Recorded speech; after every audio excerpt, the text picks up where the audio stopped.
Opening করে দিম আজিৰ পৰা ভালকৈ হ'ব।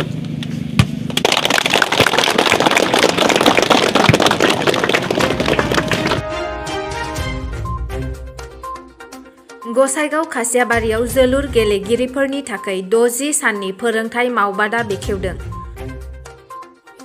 गसाइगाव खासियाबारि ओनसोलनि जोलुर गेलेग्राफोरनि थाखाय मोनसे मोजां खौरां। गसाइगाव महकुमानि सिङाव थानाय खासियाबारि आर'नाइ गेवलां गेलेग्रा फोथाराव खासियाबारि अडिट'रियाम कमिटिनि बानजायनायाव दिनै दान मोननैनि थाखाय जोलुर फोरोंथाय मावबादा बेखेवदों। दानि जुगाव गेलेनाय बादायनायजोंबो गावनि जिउखौ दानानै लानो हायो आरो सोलोंथाइजों लोगोसे गेलेमुआव दावगाहोनो थाखाय गासै 200निबो बांसिन गथ'फोरनो सोलोंथाइ होनाय जायो। फोरोंगिरि महरै AFCनि सोद्रोमा बिरेन्द्र नार्जारी बिथांजों लोगोसे अशोक ब्रह्म बिथांखौ लाबोनाय जादों आरो गथ'फोरनो जोलुर गेलेनायाव माबादि आदब खायदाजों गेलेनांगौ बेखौ गासै 60 सान फोरोंनाय जागोन। दिनैनि हाबाफारिखौ बेखेवनानै होयो MLA जिरन बसुमतारी बिथाङा। बे खासियाबारि ओनसोलनि लाइमोनफोरखौ फुटबल फोरोंनायनि जे बादा बे हाबाफारिखौ लादों मोनसे कमिटिया आरो बेयो थारैनो बाख्नायजाथाव जादों। आं जोबोर मोजां मोनदों खारन बे ओनसोलाव गोबां माखासे फुटबलखौ मोजां मोनग्रा रायजो राजाफोरबो दङ बिरादनो आरो लोगोसेयै बे ओनसोलनिफ्रायबो सम सम साफा सानै मोजां फुटबल प्लेयारफ्रा ओंखारबाय। नाथाय दिनैनि बे फुटबल बादानि गेजेरजों जोंनि बे जाखांफुनाय सेंग्रा सिख्लाफोर बाव मोननै गासिखौ लानाय जादों। बिसोरखौ मोजाङैनो जुदि फोरोंनाय जायोबा आरोबाव साबसिन मोजां मोजां प्लेयारफोर ओंखारगोन आं बेखौ मिजिंथिदों। आरो बे फोरोंथाय बादायाव जिहेतुके मोजां कच बिथांमोना फैनानै दङ आरो कच बिथांखौ हेफाजाब होनो रेफारि बिथांमोनबो फैनानै दङ। बिथांमोना गुवाहाटीनिफ्राय फैदों, क'क्राझारनिफ्राय फैदों। थारैनो मोजां मोनसे फोरोंनायखौ जुदि आयत्त खालामनो हायोब्ला माखासे मोजां प्लेयारफोर ओंखारगोन होननानै आंहा बिसास दङ। गतिके जाय बिथांमोनहा बे फोरोंथाय बादाखौ दिनै लिड खालामनो थाखाय ओनसोलनि जानानै आवगायबोदों बिथांमोननिसिम आरोबाव आं थेंक्स होदों। लोगोसेयै आं खावलायगोन बे फोरोंथाय बादाया जिहेतुके एसे गोलाव जागोन, बे ओनसोलनि जोंनि माखासे जायफ्रा लिडिं पार्सनफोर दङ बिथांमोना जाहाथे हेल्प खालायो खारन बाव गोबां खरसा पातिबो जागोन निस्सय। दा बेनिखायनो जायफोर सोलोंसाफ्रा ओंखारबोदों बांसिनानो गाव गाव बाहाय रांखावरि गारनानै सोलोंनो हायै केपासिटि गैयै गोबां जोंनि न'खरनिफ्राय फैनाय मानसिफोर दङ। दा बेनिखायनो बिथांमोनखौ जाहाथे जोङो एसेब्लाबो सहाय होनायजों लोगोसे थुलुंगा होनो हायो बिनि थाखाय आं साफ्रोमबो खावलायदों आरो मिजिंथिदों जाय बिथांमोना सोलोंनो फैदों जाहाथे बिसोरनि जे सिमां बे साक्सेसफुल जाथों। बे मुगायावथ' जों बयबो मिन्थिगौ गेलेनायनि गेजेरजों बहा खालि फुटबलल' नङा गोबां आइटेमनि गेलेनाय हाबाफारिफोर दङ। दा बेफोरनि गेजेरजों गाव गावनि आथिङाव गसंनानैनो गावनि फिउचार लाइफखौ गोबां मानसि गेलेगिरिफ्रा बिथांमोना जिउखौ दानो हाबाय।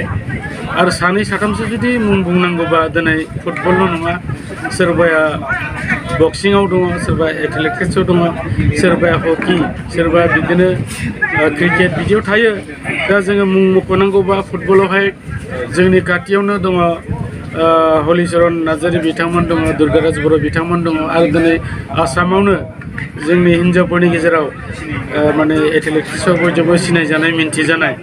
जेरावबो साखाफारा हिमा दासमोन दङ आरो गोबां माखासे जोंनि जमुना बर'मोन दङ बक्सिङाव आरो बिदिनो गोबां माखासे गेलेगिरिफोर दङ आरो बिथांमोननि जिउआ दिनै साक्सेसफुल होननानै जों बुंनांगोन। खारन जाय बिथांमोन गेलेगिरि बिथांमोना मोजां गेलेनो हायो बिथांमोनखौ मा खालायो सरकारा लोगो लोगोनो बिथांमोननो साकरिबो होयो आरो साकरि होनायनि अनगायैबो बिथांमोना मा जायो दिनै फुटबलाव होननो थाङोबा ISL लिग जायो बेवहाय मा जायो बोसोरसेयावनो 80,000 कौटि बेबादि मा खालायो बिथांमोनखौ कन्ट्राक्टआव लांनाय जायो आरोखि। दा बेखौ नायोबा जों मिन्थियो गेलेनाया मानसिनि जिबनाव बे नांगौ जों बुंनो हायो फरायनायजों लोगोसे मोनसे पार्ट एन्ड पार्सेल बियो एंगारनो हायै मोनसे अंग बादि जानानै थाबाय गेलेनाया बेनिखायनो आं सानो गेलेनायाव जाया गोसो होगोन बिनि इन फिउचार जे लाइफ बियो ब्राइट जागोन आरोखि दा बेनिखायनो आं मिजिंथिबाय जाय बिथांमोना दिनै सोलायनो फैबाय बेवहाय ओनसोलनि बिभिन्न जाथि गोष्ठी गासिबो फैजोबदों बेयो जोबोद मोजां जादों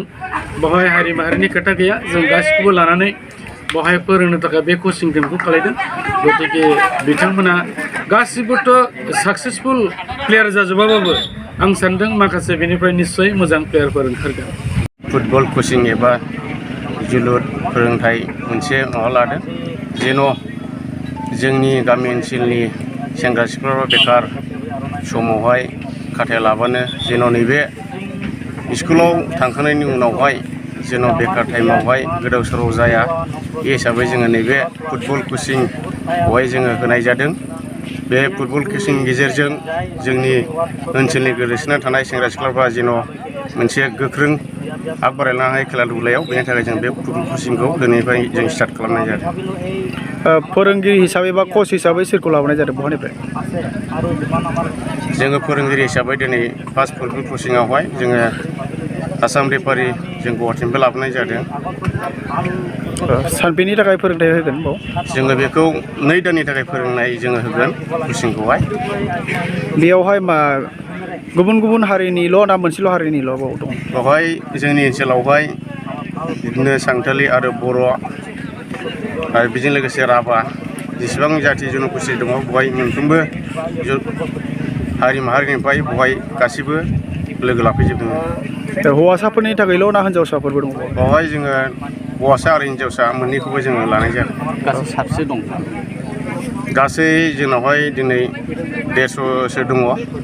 आरो माखासे एबसेन्ट दं दिनै आङो बे जोलुर सोलोंथायाव जुदि माने अपेनिं खालामदों बेयाव माने आंखौ लेंहरनो थाखाय माने बुहुत गोजोननाय मोनबाय आरो आङो जोंनि बे एरियानि जथ' माने आमार प्लेयारफोर नुनानै आं बुहुत गोजोननाय मोनदों लोगोसे आमार जोंनि बे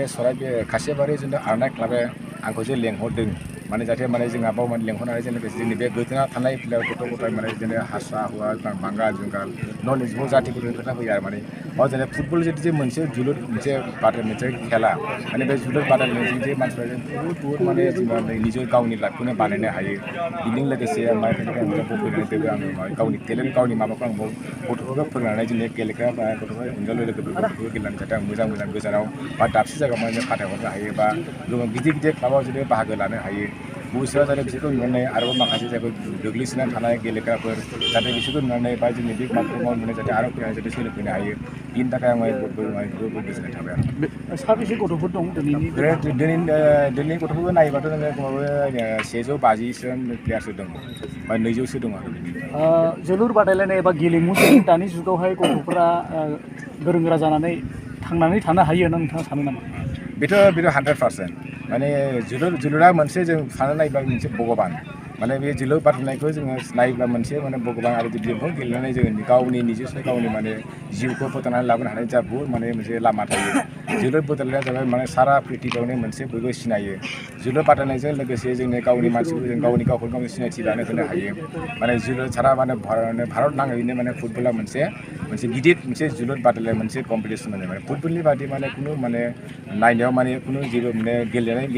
माबा स्पर्ट्सआनो गैया आरो माने जोलुर बादायलायनाया मोनसे जोंनि मोनसे एकदम इम्परटेन्ट मोनसे स्पर्ट्स मोनसे इभेन्ट आरो माने बेसेबां दिननि थाखाय फोरोंनाय जायो बेयावथ' जोङो आंनि मिथिनाय मथेब्ला आंनि